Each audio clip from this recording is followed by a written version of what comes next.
So टुनुक टुनुक टुनुक गर्दै हामी चाहिँ कुद्यौँ, फालिहानेर कुद्यौँ होइन। यति त्यही पनि ढिला भइसकेको थियो जानलाई चाहिँ हामीलाई। सो हामी कुदेर पार्किङमा छिटो पार्किङ गरेर दुईजनै टाप कस्यौँ, किनकि हामी जाँदैथ्यौँ डलर टिप्नको लागि। सो डलर टिप्नको लागि 1 मिनट मात्रै ढिला भयो भने त फेरि अर्कोले उडाउँछ, त्यही भएर हामी हतार हतार हतार गरेर छिटो छिटो छिटो छिटो छिटो गरेर गएँ। सो अनि मेरो एउटा भिडियो पनि लिइहालन भनेर मैले उसलाई जबरजस्ती भिडियो खिच्न लगाएँ। त्यसपछि हामी पुग्यौँ क्लक इन गर्ने ठाउँमा। यो चाहिँ डलर टिप्ने ठाउँ हो गाई चाहिँ।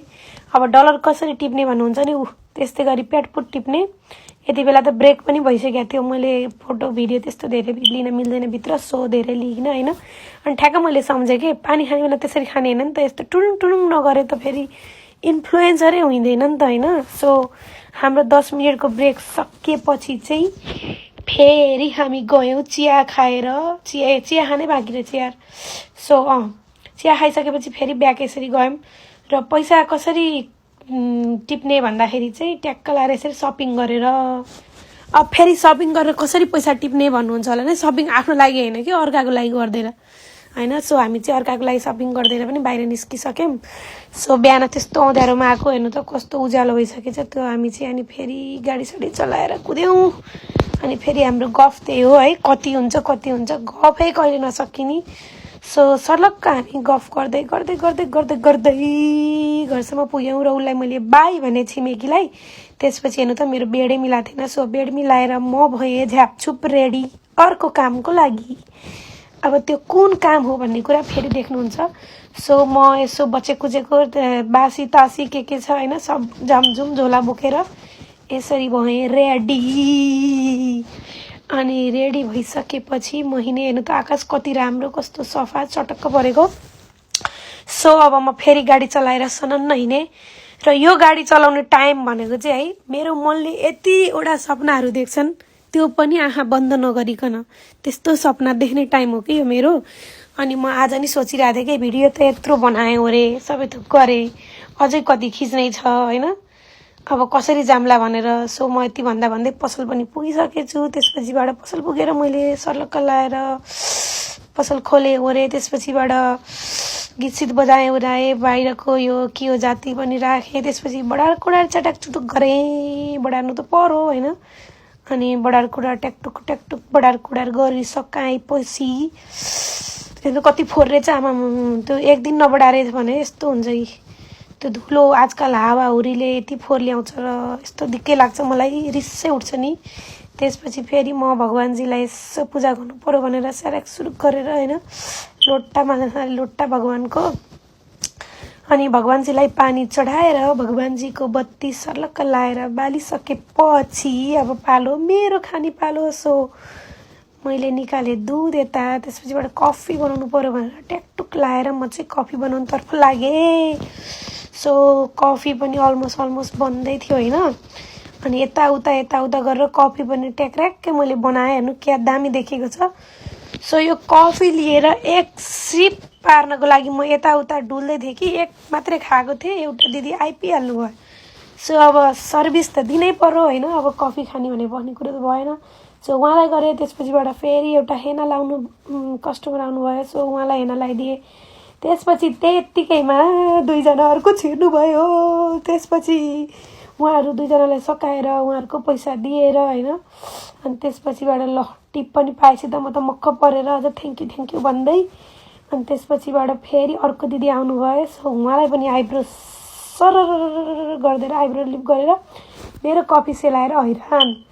सो फेरि यो कफी तताउन छिरेको थिएँ। फेरि एकजना मान्छे आएर हेलो भन्न गएको। कन्डिसन के भयो भन्दाखेरि आँखा झिमिक्क माल गायब छैन, कफी त नारायण।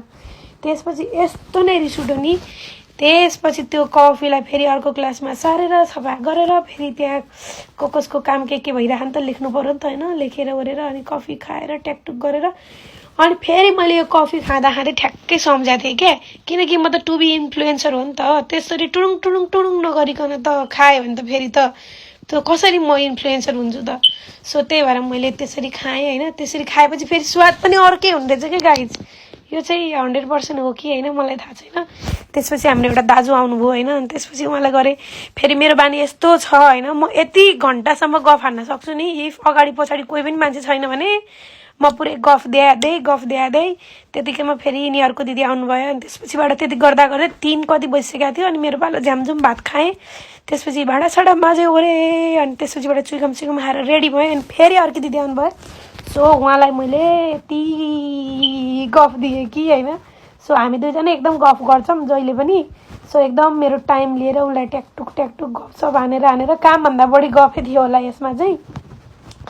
अनि त्यसपछिबाट गफ गरेर होइन। यहाँ चाहिँ मैले हाइलाइट मात्रै राखेको छु गाइज। सो मेरो काम हेर्न चाहनुहुन्छ भने चाहिँ म्याजिकल आइब्रोज बाई रानीलाई फलो गर्नु होला। अनि त्यसपछिबाट त्यहाँ चाहिँ मेरो सबै कामको डिटेल वर्कहरू चाहिँ हुन्छ। यहाँ चाहिँ मैले जस्ट यत्तिकै 2-4 जनाको मात्रै हालेको छु होइन। सो यस्तो गर्दा एउटा पछि अर्को गर्दा मेरो घर जाने दिन आयो। सो घर जाने बेला भयो। मैले हिसाब किताब गरेँ ट्याकटुक लाएर बन्दमा हाने। त्यसपछि म मक्क परेर फाडी दौडेँ होइन। अनि आज मेरो के थियो भन्दा शुक्रबार। सो शुक्रबार चाहिँ अलिकति डोर ड्यास गर्नु पर्यो भनेर म निस्किएर 2 घन्टा 1 मिनट बस्दाखेरि 10 रुपियाँ कमाइबो। अनि यस्तो पाराले भयो त।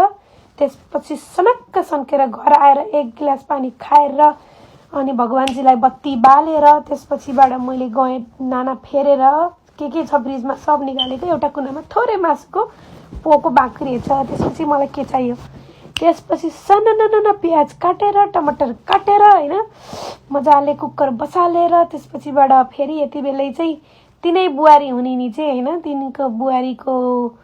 तिनी कसको बुहारी भन्दाखेरि कसको सासको कसको बुहारी भनेको थिएँ मैले पनि बिर्सेँ गाइज। सो मैले चाहिँ एकतिर मासु अर्कोतिर साग बसालेर झ्यामझुम होइन मासु भात बनाएर झप्पै खाइदिएँ। यस्तो मिठो भएको थियो। त्यो दिनभरिको थकान त कहाँ चटक्कै सर्लक्कै हरायो। त्यसपछि मासु र भात झ्याम्की झ्याम खाएपछि के भयो भन्दाखेरि फेरि तिनै बुहारीले फोन गरिन्। अनि उहाँसँग पनि यसो गफ गरिदिउँ न त भनेर होइन। त्यसपछिबाट उनलाई देखाउँदै अनि सफा त गर्नु पर्यो। सो टड्याक